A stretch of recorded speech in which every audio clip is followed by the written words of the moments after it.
اهلا بيكم يا شباب، ازيكم؟ اخباركم ايه؟ يا رب تكونوا كلكم بخير وكويسين. النهارده انا جاي اتكلم عن فيديو مهم جدا لاي حد ماسك ايفون جديد، او حتى انت ماسك الايفون بقالك فتره كبيره بس مش عارف بعض الحاجات اللي لازم تعملها في الايفون بتاعك. هنتكلم النهارده عن اسرار وخفايا ممتازه جدا لازم تكون عارفها وتعملها في الايفون بتاعك.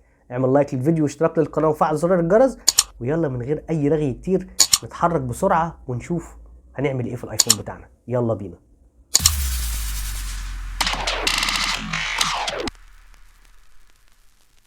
ايا كان الايفون اللي معاك، من اول ايفون 6 لحد ايفون 14 برو ماكس، الكلام ده هينطبق على اي حاجه من الاجهزه دي كلها. طيب، اول حاجه لازم تكون عارفها في الايفون ان حضرتك في الواجهه بتاع الاتصال، انت لو دوست مرتين على الايقونه بتاعه الاتصال دي هيجي لك او هتتصل باخر واحد هو انت كلمته. اخر حد انت كلمته لو دوست مرتين هنا على طول هيجي لك اخر مكالمه انت عملتها. طبعا انا هنا ما فيش سم كارد، عشان كده مفيش الامكانيه ان انا اوضح لك حاجه زي كده، لكن انا بوضح لك لو دوست مرتين هنا على طول انت بتكلم اخر حد انت كلمته. طيب، في حاجه هنا اسمها سبيد دايل. سبيد دايل مثلا في السامسونج ان انت لو دوست هنا مثلا على رقم 2 وانت مسجل ان المكالمه دي هتكلم مثلا فلان الفلاني، فعلى طول بيتصل.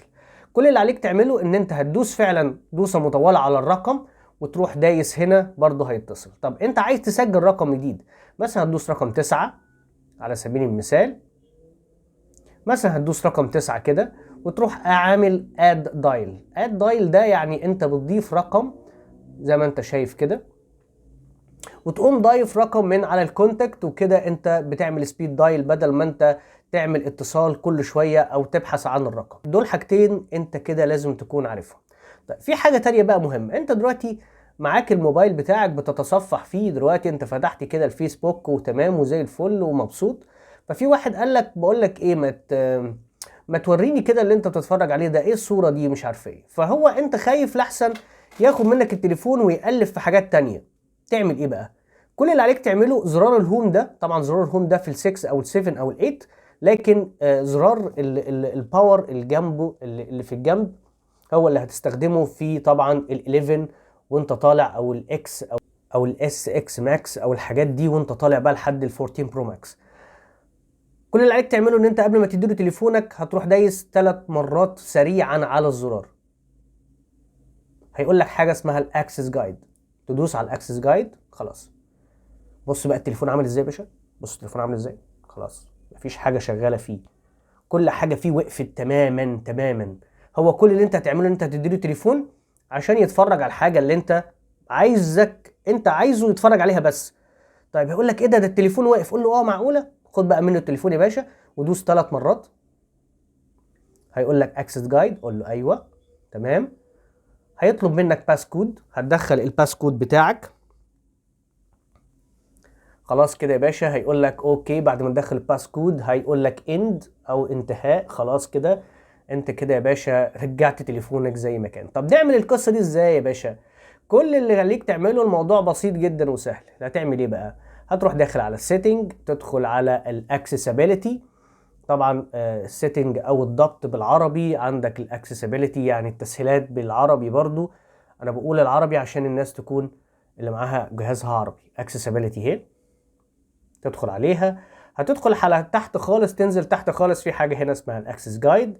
هتدخل على الاكسس جايد وتفعلها، وبعد ما تفعلها هتدخل على الباس كود ده او الرقم السري بالعربي، وتدخل الباس كود بتاعك اللي انت عايزه تخليه هو الباس كود بتاع الاكسس جايد. وخلاص كده يا باشا انت هتخلي كل ما تدوس 3 مرات على زرار الهوم هنا، او بالنسبه للاجهزه الحديثه من زرار اللي جنب زرار الباور، خلاص كده انت كده يا باشا انت عملت التليفون بتاعك، عملت له زي هولد او فريز. طيب، نصايح مهمة جدا لازم تكون بتعملها سواء انت مستخدم ايفون جديد او لسه مش عارف المعلومات دي. اول حاجة لازم تعملها ان انت تدخل على السيتنج عشان توفر في البطارية. اهم حاجة البطارية زي ما احنا عارفين احيانا بتكون من الاشياء المهمة جدا اللي لازم نحافظ عليها. حلو جدا.